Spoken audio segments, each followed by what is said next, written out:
assez.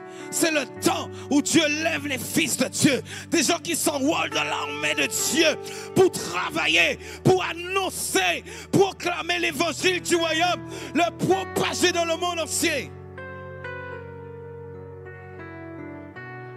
Cela, Dieu va leur répandre sa puissance, l'appui de la première et de l'arrière-saison en même temps, en ces derniers temps. Cela, Dieu.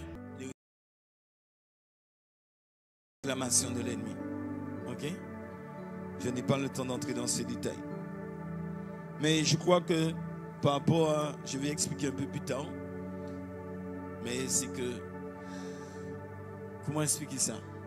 Je crois que le Seigneur...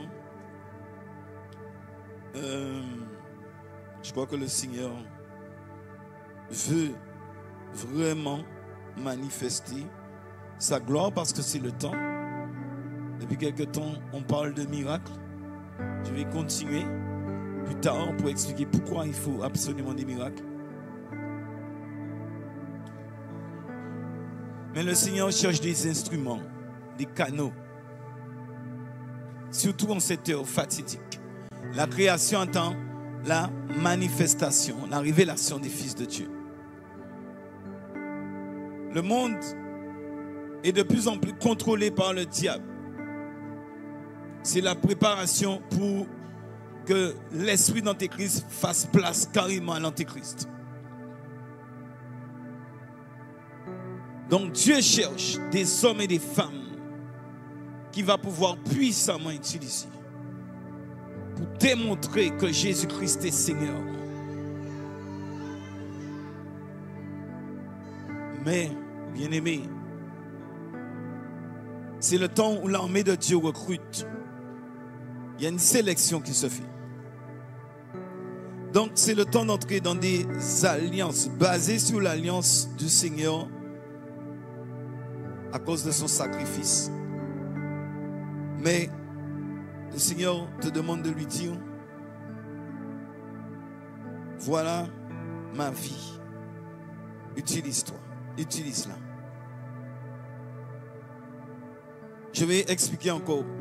On va entrer dans des choses que l'œil n'a point vu, que l'oreille n'a pas entendu, que l'homme n'a pas imaginé. Dieu l'a réservé pour ceux qui l'aiment. Et donc, il cherche des instruments, il cherche des femmes, des gens qui vont être enrôlés dans cette armée. Vendredi soir, j'ai expliqué qu'il y a plusieurs bataillons dans l'armée de Dieu. Il y a le bataillon des martyrs, il y a le bataillon des femmes qui sont une grande armée, il y a le bataillon des jeunes gens, des enfants, des serviteurs et des servantes. Il y a des prophètes particuliers aussi. Donc il y a plusieurs bataillons. Le Seigneur cherche à enrôler. C'est là où nous devons vraiment savoir qui nous voulons servir. Est-ce que nous voulons mener une vie chrétienne emportée par le train de ce monde? Ou est-ce que nous voulons entrer dans une réelle consécration où je lui présente ma vie? Je dis, Seigneur, je décide de croire à la vérité plus qu'à n'importe quelle réalité. Me voici. Qui enverrai-je? Qui marchera pour nous? Qui va démontrer ma puissance et ma gloire dans ces temps de la fin? Je dis, Seigneur, me voici. Envoie-moi. Localise-moi, sélectionne-moi.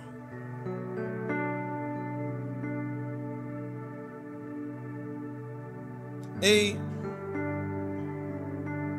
avant même que je parle, puisque ça fait des semaines qu'on en parle, qu'on parle des miracles. Avant même, bien-aimé, que je n'en parle encore ce matin. Si tu comprends l'enjeu de ces derniers temps, nous sommes à la veille de la manifestation de l'impie, l'homme de péché. Tu as la possibilité de dire à Dieu, Seigneur, me voici.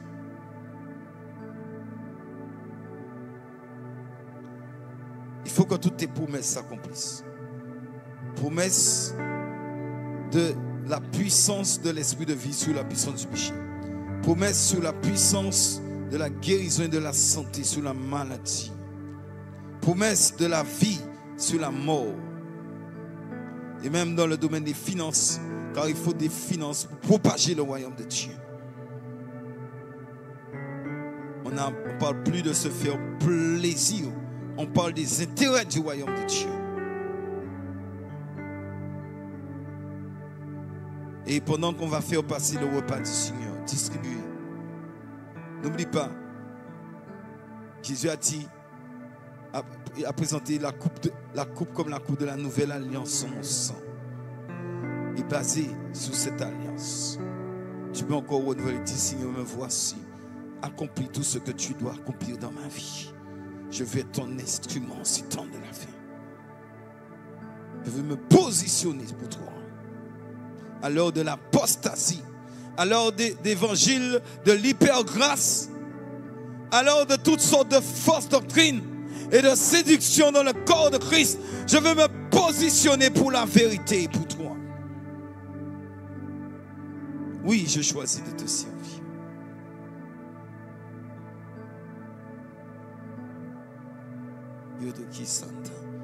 Les sœurs, vous pouvez prier pour le repas du Seigneur. Grande grâce. Et pendant que tu vas le prendre, n'oublie pas, sache quelle prière tu vas faire devant Dieu. Ça ne va pas passer une vie chrétienne, train-train, métro, boulot, dodo. Je viens à l'église, etc. Dieu cherche des gens qui veulent utiliser puissamment. Dieu ne cherche pas des chauffeurs de banc. Dieu ne cherche pas des CDDM. C'est quoi un CDDM? Chrétien du dimanche matin. Je viens, je prends, je parle. Je ne donne pas. Le monde t'attend dehors. Dieu veut t'utiliser puissamment vers le monde. On a assez consommé. Depuis des siècles qu'on consomme dans l'église. C'est le temps de donner, bien-aimé. D'apporter la vie, la guérison, le salut à ce monde perdu. Il a donné la puissance pour être témoin. Pas pour chauffer les bancs de l'église. L'église est trop remplie de CDDM. L'église est trop remplie de CDDM. Ma femme et moi, il y a des années, je vous l'ai dit en 2003, on est allé dans une église qui était dite être la plus grande église aux États-Unis. On a le dimanche soir. L'église qui sur TBN est remplie. Remplie, le prédicateur est connu, remplie le dimanche matin. Elle était vide. Si on était une centaine, dans l'église on était beaucoup. Et pourtant ils disent que l'église c'est 30 000 personnes. Juste parce que c'était un prédicateur ce soir-là qui n'était pas connu. L'église était vide. Ça m'a choqué. Ça veut dire que l'église est remplie de CDDM. Des gens qui viennent juste pour consommer le dimanche. Et je parle. Où est ce qu'on donne au monde, bien-aimé? Où est? On reçoit pour pouvoir donner. On veut que Dieu donne plus. Mais qu'est-ce qu'on donne? Pourquoi Dieu donnerait-il plus alors que nous on ne donne rien? Assez, c'est le temps où Dieu lève les fils de Dieu, des gens qui s'enrôlent dans l'armée de Dieu pour travailler, pour annoncer, proclamer l'évangile du royaume, le propager dans le monde entier. Cela, Dieu va leur répandre sa puissance, l'appui de la première et de l'arrière-saison en même temps, en ces derniers temps. Cela, Dieu va répandre sa puissance dans leur vie.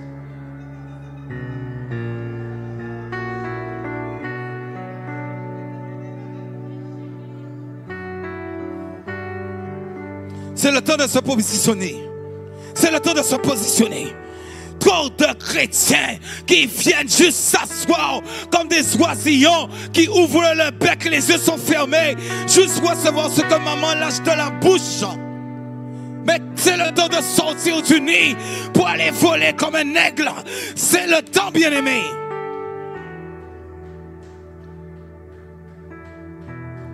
C'est le temps de sortir pour guérir les malades, ressusciter les morts, purifier les lépreux, chasser les démons. Les morts, ils sont dehors, ils ne sont pas dans l'église. Les malades, ils sont dehors en Amonos, ils ne sont pas dans l'église.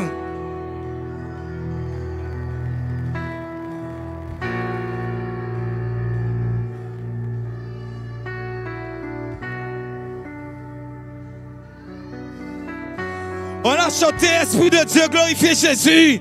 Mais pourquoi veut-on que Dieu glorifie Jésus entre quatre murs? La puissance de Dieu, c'est dehors, bien-aimé.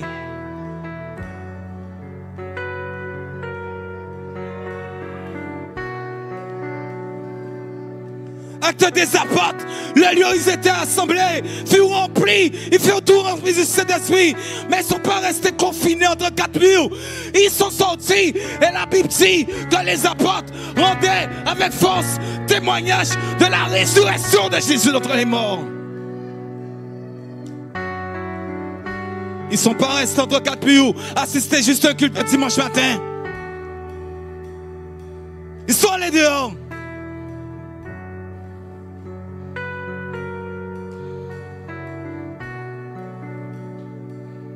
Alors c'est le temps. Si tu veux te distinguer du lot, et dire à Dieu, voilà ma vie. Utilise-la pour ta gloire en ces temps de la fin. Je suis à ta disposition. Je suis à ta disposition. Bien-aimé, les promesses de Dieu, ça s'accomplit en servant Dieu. En servant Dieu. On attend des choses de Dieu. On attend des bénédictions. On attend une guérison de Dieu. Mais la Bible dit le Seigneur est pour le corps et le corps pour le Seigneur. Si ton corps est pour le Seigneur sera pour ton corps. Mais quel intérêt Dieu a guéri ton corps si ton corps n'est pas utilisé pour sa gloire? Quel intérêt Dieu a utilisé ton corps, a guéri ton corps? Quel est son intérêt? Vous ne savez même pas, pendant que je suis en train de vous parler, je suis arrivé très malade à l'église. J'étais malade toute la nuit, j'ai vomi, j'avais mal de tête depuis hier soir. C'est pourquoi je suis arrivé en retard.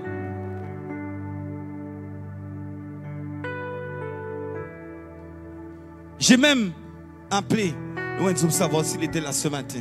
Mais ce n'était pas prévu qu'il soit là. Il m'a dit la faillite là. Et j'ai traîné les pieds. Je me suis dit, j'y vais. Tellement j'étais malade, j'ai recondamné le mal de tête. Rien pas fait. J'avais même pas la force de me lever pour aller prendre même un doliprane. Et au soir, toute la nuit, je suis resté à souffrir. J'ai vomi jusqu'à presque vomi au téboyo. Et j'ai repassé. Ma femme est partie pour la loin. J'ai repassé. Je me suis traîné. Mais je savais une chose. Je savais qu'en faisant l'effort d'y aller, je sais que c'est là que tu vas me renouveler. En faisant, j'ai toujours dit, même si un chien, prends-moi ces couches-là, allez-moi dans la maison de Dieu. C'est là on y piche dans cette guérie qui en restant chez moi. Et donc je suis arrivé, le mal de tête, on m'a demandé est-ce que ça va mieux? Non, le mal de tête n'allait pas mieux, j'avais très très mal. Mais je savais une chose, je l'ai expérimenté dans le passé. J'ai eu l'occasion d'aller en évangélisation tout malade, pendant malade en cas distribué traité, et Dieu me renouvelle. Et comme fait bien aimé, quand j'ai parlé, pendant la louange, j'étais en train de sauter dehors, et là tout le mal de tête a disparu. Béni soit l'Éternel bien aimé, on est là pour servir Dieu. Le Seigneur est pour le corps et le corps pour le Seigneur.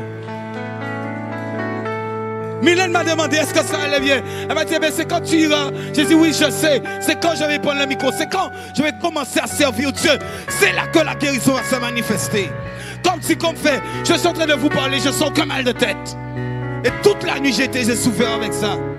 Bien aimé. C'est comme ça que ça fonctionne avec Dieu. Quand Dieu voit son intérêt, c'est là que Dieu peut agir. Mais si je suis là juste pour consommer, j'attends de Dieu des bénédictions. Bénis-moi, bénis-moi, bénis-moi. Comme-moi, Kabaï. Comme-moi, Kabaï. Comme-moi, Kabaï. Quelle utilité je suis pour le royaume de Dieu. Ça fait 2000 ans que le Seigneur donne. En ces derniers temps, il a dit, il va montrer la différence entre le juste et l'injuste, entre celui qui sert Dieu et ne le sert pas. Il va faire, la puissance de Dieu va tomber sur ceux qui seront disponibles pour lui. N'attends pas qu'elle tombe. Montre à Dieu que tu es déjà disponible pour lui. Et là, il va dire qu'il te donne parce que tu es déjà en chemin. Tu es déjà en action.